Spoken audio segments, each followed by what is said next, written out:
Welcome to it, guys. This is the first ever podcast of Strength Outta Struggle. And today I decided to start with one of my good friends. We've been through show business from day one.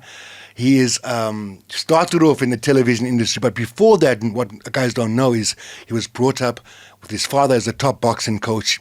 In the limelight, his dad was, and he came through, noticed for being on TV, but later on to be one of the top boxing coaches in the world. I've also worked with him on The Fighters, traveled around the world, and today, please welcome the legendary, one of South Africa's top boxing coaches ever, Colin Nathan. Thank you very much for having me. Oh, what's up? It's good to be here. Thank you. First guest. First guest, bro. And the reason why is because we go so far back, and you know. How does Also, it feel? like I don't know, like when you say legend, does that associate with age? Because I feel very old. Okay, I'm also a legend in the game. We've been around for a long time. Yes, I think when someone calls you a veteran, it's not always associated with age. Yeah. So I don't know, legend. I'll leave that to people's opinions. But it's good to be here. It's good to be talking to you. I mean, I've been proud to witness the growth. I mean, we used to be like these guys on TV doing links. And now we're working with other people, helping athletes be their best. So we've both gone back to school, come back, and we're doing something, I think, incredible. I want to go straight to the punch, which is, how's that, straight to the punch? Yeah. When you were young, we're talking about wellness and how fitness and wellness affected our lives and sort of was the line in between and sort of tied everything together. Your youngest memories when you're young, from a wellness fitness point of view, what is your first impression about it and where did it come from? Well, I think I started being in sport at the age of 6 when I went to school. I started doing judo, which I did for many, many years. And I originally felt that it was very empowering. Even as a young kid, just to empower yourself was really cool because, politics starts with the kids, what's hot and what's not. And also, like the bullying factor, even, back in our day, I think it's still prevalent in schools throughout South Africa and around the world, actually. So it definitely empowered me and it gave me my own power and it centered myself as well. I suppose being at the age of 6, you don't really know or comprehend what's going on around you. But equally, I suppose even as a young man in that position at the age of 6, you do feel a sense of empowerment. Judo involves a lot of throwing and core work, a lot of core work, which is it helps with bullies. It does, and I would recommend that to any parent who wants to build, for boys and girls actually, to build their kids' core strength at a young age. Judo to me is one of the best codes to do that job. Whose suggestion was that? Was it dad or mum's? Well, it was a school sport at the time, and I was nagging my dad. The boxing story was, we'll get to that now, but I was nagging my dad to go to a boxing gym from since I could remember. And because boxing wasn't a school sport then, I had to do a school sport. I think it was compulsory back then.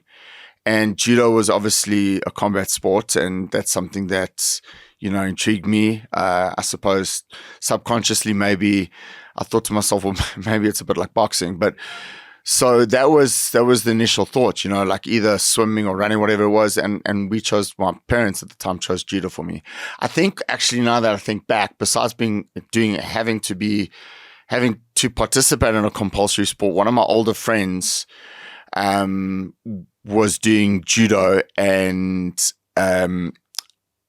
my mother's friend recommended judo to me. Okay. What did you feel changed when you did the judo? Did you feel a specific lift in confidence? Was there a difference in perspective or perception around school with your mates? Did things change at all? Not initially. I think initially I pretty much sucked and I hated it. I started doing competitions, school competitions as well, and I wasn't doing well. I remember the fear factor as a young kid coming through, and especially on the Saturday mornings, I knew I'd be going up against, and it's actually quite scary. I remember this, but I remember going up against kids. Then obviously there were weight categories. I think my first weight competition at 527 or something ridiculous. I think I still have that certificate somewhere in my office. And I started crying on the side of the mat because of fear. Like I knew that I wasn't going to win, or I knew I was potentially going to get hurt. And then eventually I overcame that. It was like, I don't want to call it child abuse, but my parents saw me crying on the side of the mat, knowing that I go into this combat mode and probably get thumped. And then, you know, what's interesting about that is you outgrow that. You outgrow that. As the years progressed, I did judo for 15 years. I was in the national team. I got my brown belt, which I'm still pissed about. Then I never got my black belt, but I went overseas and I did exceptionally well. But early on, like that fear of just like, okay, now competition, you know, the stage, you know, the bright lights are on you, everyone's looking at you, and you're not good enough. Like and the only way to get good enough is to keep at it. But also it's important to learn how to fail as well, how to deal with failure. What is the lesson in that when you lose? How would you dust yourself off and start over again? Well, it's interesting. I think as I gotten older and as I progressed into a business where you have to win, you know, boxing, you know, it's a sport, it's competitive and you have to win. I probably handled my losses about 10, 15 years ago, a lot worse than I did when I was a kid. But again, you know, it's also maturity. I think it's different scenarios, but you know, one thing I realized, and it's not to say that I haven't accepted my losses because I have, but losing still has to hurt. It's less to sting. And that's why sometimes, particularly now I'm talking about boxing, not judo, that giving your very best isn't good enough. You've got to go beyond giving your very best. And that's what makes you either a good athlete, a very good athlete, or great. And I've always lived by that. But as a young kid going through, you know, like you dust yourself off, as you said, and you just get back to the gym. I was a gym rat. Like I just love training. And it's one of the things now, even now, in my later years, even when I get to the gym, in our late 20s, even now when I get to the gym or when I'm, you know, on the spinning bike, I can't train for 15, 20 minutes. Like my autopilot kicks in and it's like minimum of 45 minutes. You know, like so that was like my escape. I think. Were there any role models? Sorry to change the subject. Within judo? Yeah, I mean, or just in general when you were younger, was there anyone that stood out that made you want to be more, you know, to be great? I think. What is the inspiration?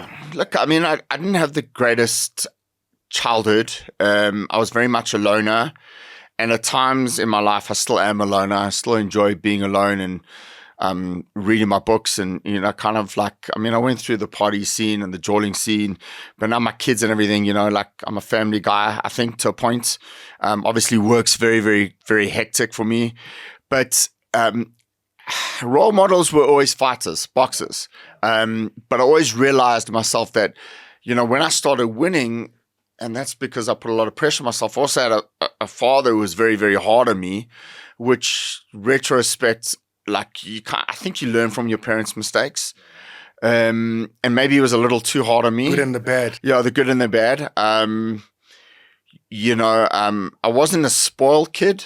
And I didn't have a lot, but when it came to like sporting equipment and stuff, I never needed anything. But yeah, I mean, listen, it was just, I think it did strengthen me, but also I think I have a lot of mental and resolve where I can, you know, turn to the physical aspect. Because as a kid, like, you know, I was ADHD.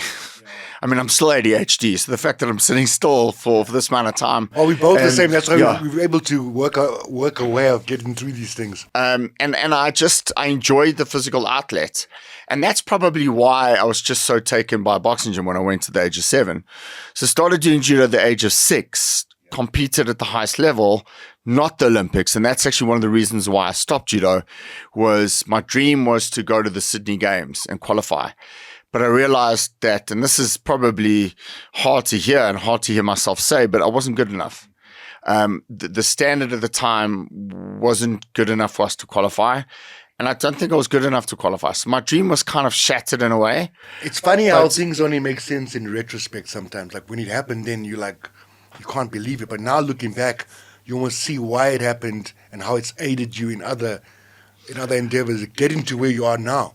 Yeah, I mean, I was always destined to be in sport to some degree. Like, when I finished school, what was I going to do with my career? So I got into television, great. And then I got into strength and conditioning, personal training, great. And then my career kind of took a turn towards boxing. And I don't want to say I fell into it, because I didn't really, when I first opened my gym, actually 25 years ago, I didn't really want to train athletes. I wanted to have a commercial gym where guys could come in, let off some steam, do one-on-one training. I had a few other trainers there. And then because I was on TV previously, fighters thought, well, here's a nice marketing tool. He's got a bit of a name. Let him train and manage me. And when I started out, I had all this knowledge about boxing, but I had no experience about coaching. And so, listen, you can study books and you can know the anatomy, but no one really knows the personality type that you're dealing with. And not every fight is the same. So I fell into it. And I remember my first athlete coming to me, he was 6 wins, 3 losses and a draw. And we ended our careers together, or he ended his relationship with me with 11 wins, 3 losses and a draw. And given the nature of boxing, he went on, he moved on. And I thought to myself, well, maybe this could be a career for me. Maybe I think I might be good at this. And what happened was everyone at the time was telling me, you're wasting your time. You're never going to make it. Just boxing's not for you. Even my mother at the time was telling everyone, my son's a personal trainer. He's got his own gym. And I was like, no, Mom, I'm a boxing coach. Be proud of it. Obviously what she went through with your dad being a boxing coach. So maybe she had some negative connections with that. And I think maybe she wanted... maybe the sport was just too hardened, And then obviously when I started achieving, everyone's perception about me in the industry kind of changed, and that's okay. I'm not angry about it. I laugh about it now because, and I always used to say to my mom, be proud of your son being a boxing trainer. And I know she's incredibly proud. And my father unfortunately passed on many, many years ago. You were fortunate enough to meet him. And I think he looks up from the heavens, and I think he's proud of me. I remember when we were both on television, and let's go back to your 21st when I met your parents. Yeah. And that was wild, by the way. Yes, we had a good time. Yeah. But ultimately, after the party, we already planned on watching the boxing match. Yeah. Mike Tyson was fighting Francois Botha. Obviously there was a lot of patriotism. We felt that Tyson was going to beat him, but we also saw the fight unfold with Botha actually edging him on points. Yes, until he walked onto the right hand. So I think one of my qualities in what I do in my work is I've always been a boxing fan at heart, even though I've been so... That's how we connected. Yeah, besides the TV correct. and loving a good time, it was as soon as you mentioned boxing, I was like, okay, now we're talking. Because I grew up loving Muhammad Ali, Bruce Lee. That's what got me out the hood.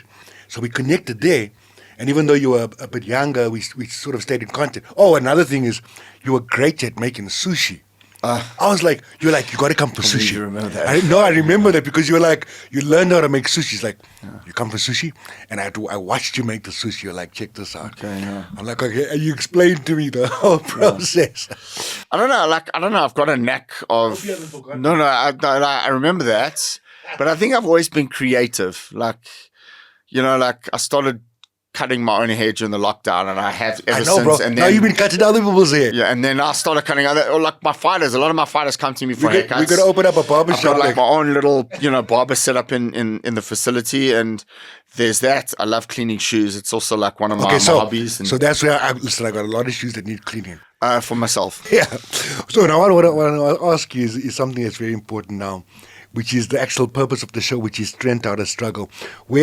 First of all, was there a moment where you knew there was potential for you to succeed, and straight after that we want to go into, was there a moment that you thought, well, this is over for me? Yeah, so let's go to the first one. I've had a lot of those moments.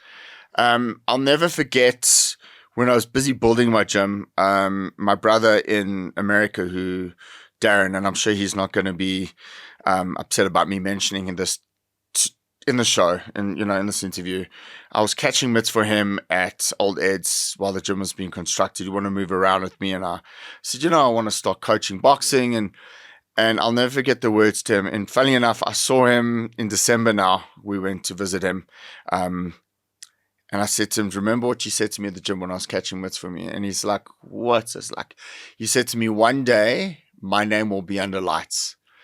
And this was like, 25 years ago. And, I didn't really give it much thought. And Wow. And so he saw that seed. He saw the passion. He saw the passion that I had. So that was the one moment, which didn't obviously click until now. And I often think about that moment.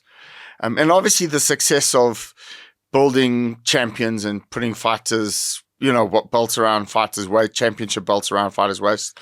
But the biggest blessing for me is the ability to change lives. 2 weeks ago, I had a fighter come up to me who's done really well in his career. And he said, Cole, I just bought myself an apartment. And I was like, wow. Or, I've just bought myself a house, or those are kind of moments that you just kind of live for. There have been moments where I thought, man, this isn't for me. Laduma Lamati, 2.5 years ago, closer than 2 years ago in Ireland, he was fighting Nick Ball. It was a crazy fight. Crazy fight. He landed up in ICU. I wasn't head coach, but I was definitely part. And I told the head coach at the time to stop the fight in the last round because I understood pattern recognition and something happened in that last flurry in the last 45 seconds. And I said, you got to stop the fight now. I didn't think he would have seizures and land up in ICU and have a serious injury. But those kind of things make you kind of look at yourself. Yeah. 2 years part of the team, yeah. 2.5 years ago, I was doing commentary down in Durban. Maybe 3 years ago, Samuzi Buthelezi started seizuring in the last round, and he passed away. I was doing commentary live on SABC at the time. That scared the living crap out of me. And I never even said hello to the kid, but being so close to the action, I cried for days. Which leads me to my next question, because you and I have been involved. I was lucky enough to be invited onto the team with Eki Butler and Rido. And we won world championship belts and traveled around the world with that. And as you know, we work together as scientists. We did our background. And I wanted to know, because it is important how you prepare a fighter. A fighter must never lose because he's not fit enough or hasn't lost the weight enough. But sometimes it can be a situation where they've been trained and lost the weight in not healthy way, where there's there's dehydration, and all these things can affect the fighter and hurt them.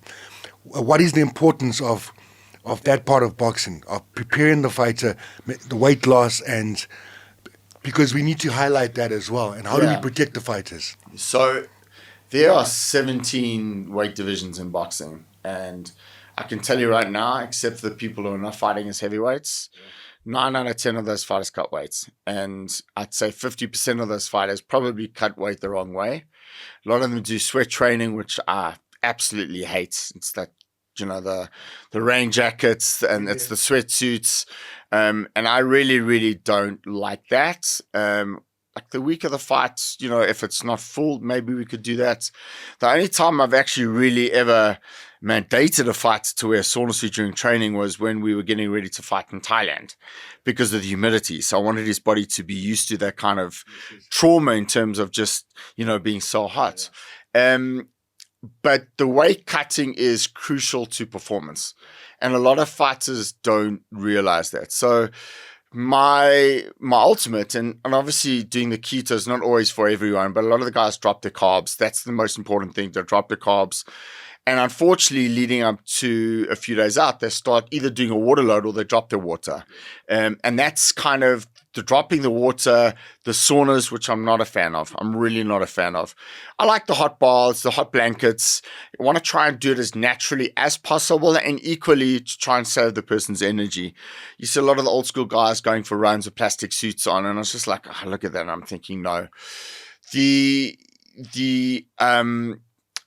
hydration part obviously crucial after the weigh-in, but some organizations like a second day weigh-in. So you've got the IBF, so there's 10 pounds. We've mastered that. I've been through a lot of IBF fights. A lot of the other sanctioning bodies just have one weigh-in, and the guys who cut a lot of weight just like it. Most fighters will walk outside of their weight 15 to 20% of the total body mass index. And that's always going to be the situation within the fight game. I think from what I understand, and again, I don't want to diminish what the MMA guys are doing, but I heard it's even the weight's even more than that.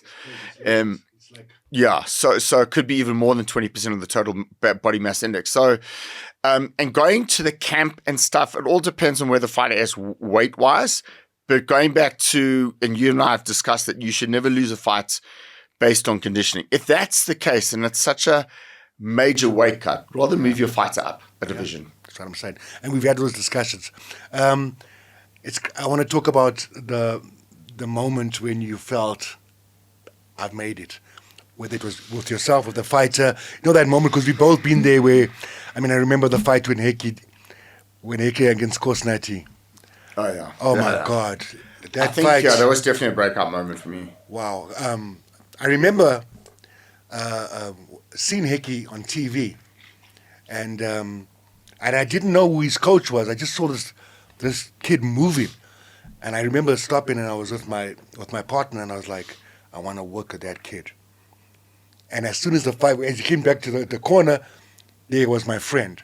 Straight away, I messaged you. I was like, bro, I need to be there working with you. You were like, come and see us and let's have a chat. And it was the most amazing time, traveling around and working with this kid. But we had an awesome plan. And if you had not been open to letting me in and lending my guidance and stuff, it's so easy where the fighter can go this way and that way. But I think the moment that really was an uppercut was when we lost the fight. And but then I know you were wondering, should he go up in weight or not? There was this confusion about where do we go to. But after that, an amazing thing happened in Tokyo. That's right. So I thought he was. You know, you get certain fighters that will never complain. And Heki was one of those guys who would never complain. You know, he would just train, and he you know, if I told him to jump in the fire, he wouldn't even question it. He'd do it. But I noticed that he was struggling just to get down to the 105, and his body was breaking down. He was getting flu. And I said, like, it's 3 pounds. Let's just move up, you know. And funny enough, he retired last year. And there, just before that, he was like, maybe I should go back down to 105. And I was like, let's just, you know, and I needed to really mull through things in my head and see what the best move for him was. And it was retirement. And I'm very happy that he listened to me. And you'd have to go back in South African boxing history to find a more successful relationship than manager, trainer, and fighter than myself and Heki. But going back to when he lost to Byron Rojas, I thought maybe it was time for him to move up. He started at 108, and going down to 105, I just thought it was taking its toll. And then he came back with a couple of wins, and then we got him in line to fight Milan Melindo. Actually, it was just, you know, they needed a voluntary, and we said we were available, and we had to sign options over. And then obviously the decision in the Philippines was horrendous. And that's what actually led me to have a fallout with my former promoter, which was probably a blessing in disguise. And I appealed the decision, which we got the automatic rematch. Milan Melindo, who beat us, went to Japan, lost for unification against Rorichi Taguchi, and we got the order from the IBF that we were next in line. As soon as Taguchi beat Melindo, we got the call. And what happened was... He wanted a fight. Well, we wanted Milan Melindo, the rematch, but we had to step back because even though it was an immediate rematch ordered, a unification by the sanctioning body rules and regulations supersedes any immediate rematch.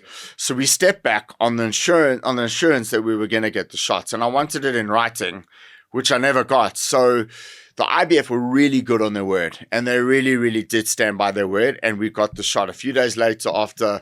And I mean, obviously it was December 2007, and I'm busy watching this, you know, watching the fights unfold and the result, and I'm thinking, you know, the Japs won. Are they going to be honorable? You know, are we going to get the shots? And we got the shots, and literally I had to put on my big girl panties. And I negotiated the fight from top to bottom because I'd never been in that scenario before. Always had a promoter to kind of fall back on.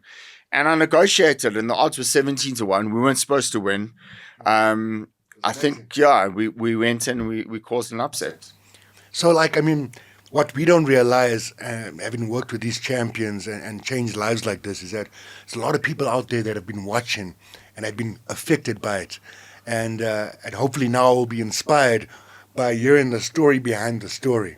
Now going forward, you got a whole new bunch of champions. Yeah. Since Hicks, where are we now, and what's the plan from here forward? The plan forward, where we are now, is success, and the plan forward is to be even more successful. Yes. My whole philosophy in everything I do when I walk through my doors is I work to win. I work to be a success. I want to be better than I was yesterday. It's not always easy. Sometimes I'm grumpy, I'm moody, as you know. I'm not easy to deal with sometimes. I get that. I can be a grumpy arsehole in boxing, but that's because I want the best for my fighters. I always do right by my fighters. And I think that's the biggest lesson I learned from, having the fallout from my previous promoters, that you don't protect the promoter, you always protect the athlete. The athlete comes first. And I also realized that it's funny, you were saying off this recording that our egos have been fulfilled, and they have been fulfilled. But equally, I realize when my fighter's a success, they'll look at the coach and the manager and the promoter behind that fighter, and I'll be successful. When the fighter loses, we all lose. So it's still a team effort. Where I am now is I'm in a different space to where I was several years ago, where I've gone heavily into the sport, in the business side of the sport. So working with broadcasters, we do a lot of work with DAZN, which is the largest combat streaming app in the world. Still do work with SABC, still do work with SuperSport. I'm never going to close the door to any business. But I see the market moving towards streaming. I think that's where the future. And when I became a partner to a promotional group called Boxing 5, big shout out to the boys, Ladumo, Larry, and Riaz. They started with a company as a production partner called Vision View. I'm sure you've heard about. They're great guys. And that's kind of where I came in. We show 13 now. I came in show 2. And they asked me to come on board. And I was like, look, you need solid content. And the content's the fighters. I've got access to because fighters are signed to my company, No Doubt Management. So the relationship has been very successful. Last year, because of the success I've had producing fighters who've won credible world championships overseas, obviously fighters reach out for my service and they want to join my team. Pumalelo, the Truth Kafu, reached out to me and he said, look, would I consider taking him on? And I phoned my partners and I said, look, I've got a kid who's highly rated in the world. I think this kid can become champion of the world. And what happened was Larry Weinstein said to me, well, why isn't he on the plane yet? So literally the next week or so, like within 6 days, we got everything done. His contract with his previous team had finished or was elapsed. So we re-signed. I signed in perfect timing. And then because of my connections internationally, I sent out a press release with the Truth joining me. And the next thing, I got Tech and Promotions calling me and saying, is this kid with you completely? I said, yes. The revered Mr. Honda said to me, Colin, I can work with you. You my South African partner. Give me some time. A couple of months later, maybe 3 months later, he phoned me and said, we were getting ready to get Pumalelo a keep busy fight. And he said to me, would you like to challenge Kosei Tanaka? And I was like kind of edging him for that. And I normally how I operate in my business space is I'll always ask the fighter's permission first, and then revert back to the international promoter who's ever offering us the fight. But this time I didn't. I said yes straight away. And I remember phoning him, and this was close to midnight, and I sent him a text saying, son, are you up? And he said, yes. I said, are you sitting or standing? He goes, no, I'm standing. I said, sit down, I'm going to call you. So I sit down. I said, you sure you're sitting there? He goes, yeah. He goes, I got you the shot. Because every fighter dreams of making money. Every fighter dreams of becoming champion of the world and obviously making money. That's reality of professional boxing. That opportunity. Correct. You don't see the hard work behind it, Yeah, so it's a hustling behind, and that's what I love about the business side of boxing. It's just moving the chess pieces accordingly. And when I said to him, I got you the shot, I remember he said to me, okay, cool. I said, don't make the announcement. Let me get the contract done, and we'll sort out a press release. And we had the press release ready for like 3-4 weeks until the back and forth with regards to the agreement. And then he said to me the next day, he came and was like, he calls me Pups. I was so excited I did 50 push-ups. This is like at midnight. And I remember sending my partners a text late at night because it was late. I knew they were sleeping. I was like, we're taking Kafu off the next event. Title shot opportunity. Let me chat to you guys in the morning. And it wasn't even a question of, because I still said to Pumalelo, I was like, I got you the shot, but let me tell you, we're going to win this. And odds were 17-1. Sorry, the odds were 8-1. And we weren't supposed to win. Tanaka was a 4-division world champion, reigning defending champion. And we pulled it off. Split decision, which was crazy, in Japan. You know, a lot of people don't understand what it's like going into that last week where you're trying to get the weigh-in, right? It's a different mentality. And they don't understand that the whole team is with the fighter, whether the fighter wins or loses. Every punch that's happening, we'd be standing on the side and we all like nervous as hell. And then after the fight, whether the fighter wins or loses, it takes us like a week to come down to normality, because we'd be talking to each other on the Monday after the Saturday. Okay, how are you feeling now? We go through this sort of downer. Morning. It's a morning period. Because of the week, it's crazy. Because of the anxiety, I think. Because it's like a up and then a Yeah. How have you managed to take care of your mental wellness? Because, you know, wellness is not just physical, it's mental, emotional, social, environmental. How do you take care of all these areas of wellness for yourself and for your family and fighters? Yeah, I think, look, there's no question boxing has affected me personally as well. It's taken its toll on me.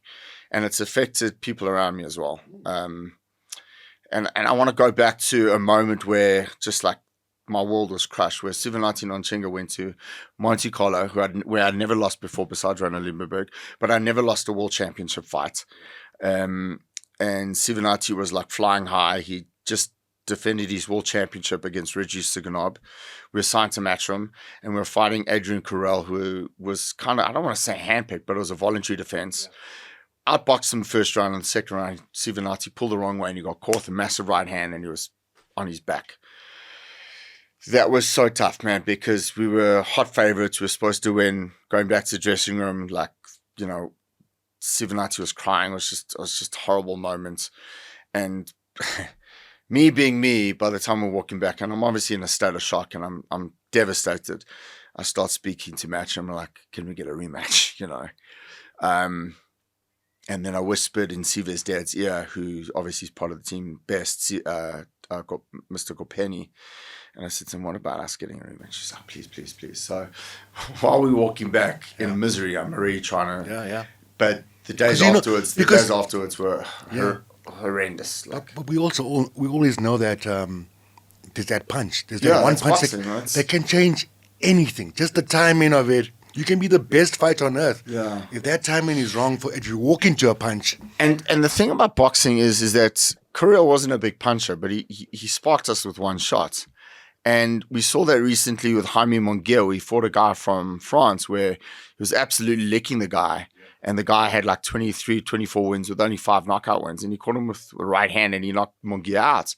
And those are the kind of FU moments in boxing where you think, that's not supposed to be happening. But I got the rematch immediately. This happened in November and we got the rematch for February. And it was like literally, okay, Colin, like, you know, you got to be strong for the people around you as well because they look up to you. And so I pulled him aside. I was like, look, I'm going to get you the rematch. I'll bring you back. You'll be champion again. And you got to understand that this is boxing. It can happen. Went to Mexico in February last year, Oaxaca, which was, I believe, the first world title fight there in many, many years. 10,000 Mexican screaming fans for Kirill. After 6 rounds, it was very, very tight. We started edging ahead from round 8 onwards. One judge had a level, one judge had us behind, and one judge had us 1 point up going into the 10th round. Stopped him, and we reclaimed the belts in front of 10,000 Mexican fans again. Now, had you not stopped him, you're on home turf. Things would have gone, so even if we were ahead of points, it would have gone the other way. So you got to win convincingly on the road. Exactly. Like tight rounds, even though you feel that you deserve it. You're not and what are you saying before that round where we stopped him? What are you saying to the fighter? Did you tell him we've got to stop him? Yeah, I said to him, life's all about moments. What you did yesterday, meaning about his loss, what you did yesterday doesn't matter. No one cares. All that people matter, all what matters now is living in the moment. And that was his moment. I said, what you did yesterday doesn't matter. What you did a month ago doesn't matter. Life's all about moments, and this is your moment. And he went out and he literally put the heat in the guy, and he was not going to stop punching. I can tell you right now, at that moment when I lost my voice. It's quite a famous clip on socials, because they mic'd me up. Because in Mexico, when he won the title, I made that. There was that famous viral thing where I thought we were behind, and I didn't realize. I mean, I don't do it for attention. I do it to spark emotion in my fighter. And after 9 rounds, I thought we were behind, and I said to him, "Look, son, you got 9 minutes. We're behind. 9 minutes to turn your life around." And that went viral and became the 9-minute speech. And I remember Siva's father coming up to me in the corner, whispering in my ear, says, "Colt, are we still in the fight?" I said, "We're still in the fight, but we got to pull string, you know." But I've been in the corner where you've pulled that stuff, and I've even been like, "Where's this guy pulling this from?" Yeah. It was destined for you to be who you are. I think so. Now, I think so. Now we're looking back at the journey, and before we go further forward, I want to just connect to your dad first, because without him, we wouldn't be here. And my mom. And your mom. Your mom, I just remember her big hugs. Yeah. What did they give you that you'll be passing on to future generations, if we can acknowledge that? You know, because it's normally a legacy, the sins of the father and also the gifts of the father and mother, you know? I think, everyone's a genius in hindsight. And yeah, that's. It's a tough question to ask. If you had one chance to speak to your dad one more time, and your mom, like the last, like one more, just what would you say? So I speak to my mom. I speak to my mom often, not as often as I should. Mom, please forgive me. Please forgive me. And I should be. I should make contact more. But I do love her. I think I would just say to my dad, like, the one question I would ask, which is a rhetorical question, because I know how proud he is of me, is, like, how would you rate me as a father? Because even to this day, I can sit here. I don't know much about my father. My father was still very much an enigma to me. I hear the stories through other people who are obviously still on this earth. But I would always love to know what he thinks of me being a father. And it's not about boxing. Everyone would think, well, like, often, like, there's some sticky moments in the dressing room where I get nervous and stuff. And I think, Dad, just please be by my side. Please give me the strength and the courage and the mental capacity to deal with the pressure that's coming onto me. But I think it's more because I have a special needs son.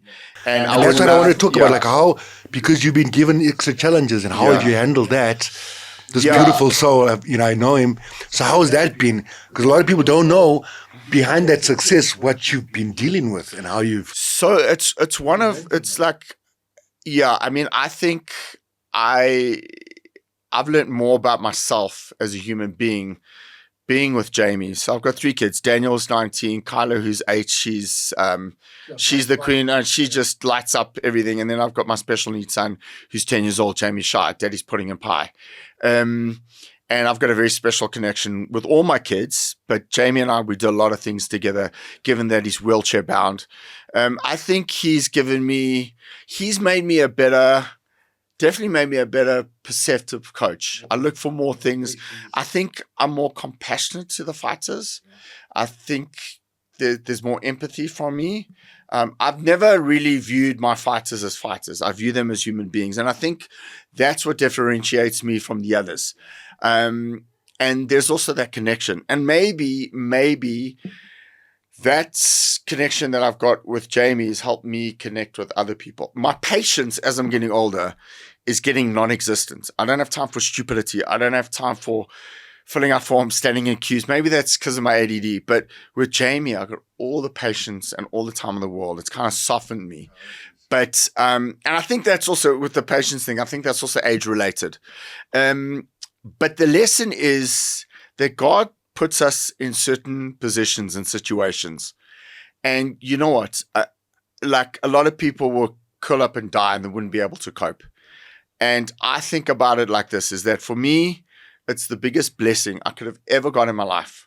Is Jamie is my absolute blessing.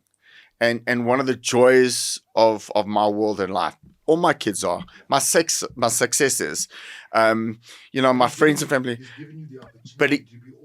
But he's given me so much perspective. And if I had one opportunity, if I could have one, it's like I'd love to be in his world just to see and feel how he thinks and what's he thinking, because he's nonverbal, but he's got a monitor that he can communicate with, which is amazing. It's fascinating. But I can just look. So in the other lesson I've learned from Jamie, and that's what I've taken into my career, being in the corner, is, you know, communication is not always verbal. And that's one of the biggest, yeah.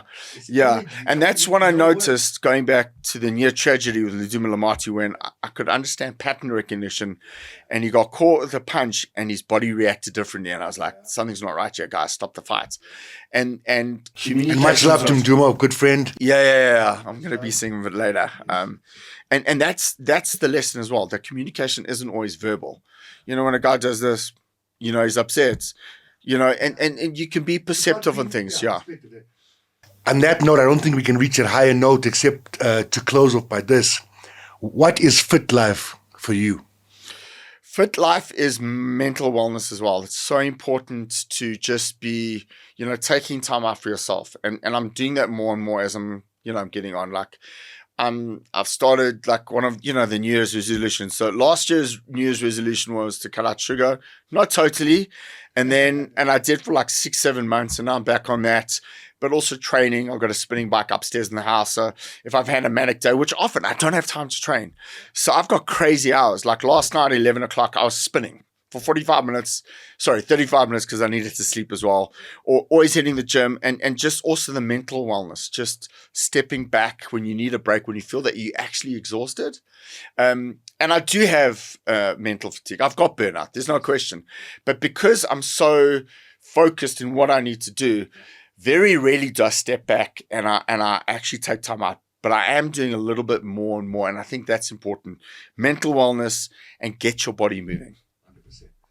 Colin, it's been amazing having you, my brother, and I hope we'll be here for another 50 years and beyond. Yeah. Guys, thank you for joining us on the first ever podcast of Strength Outta Struggle.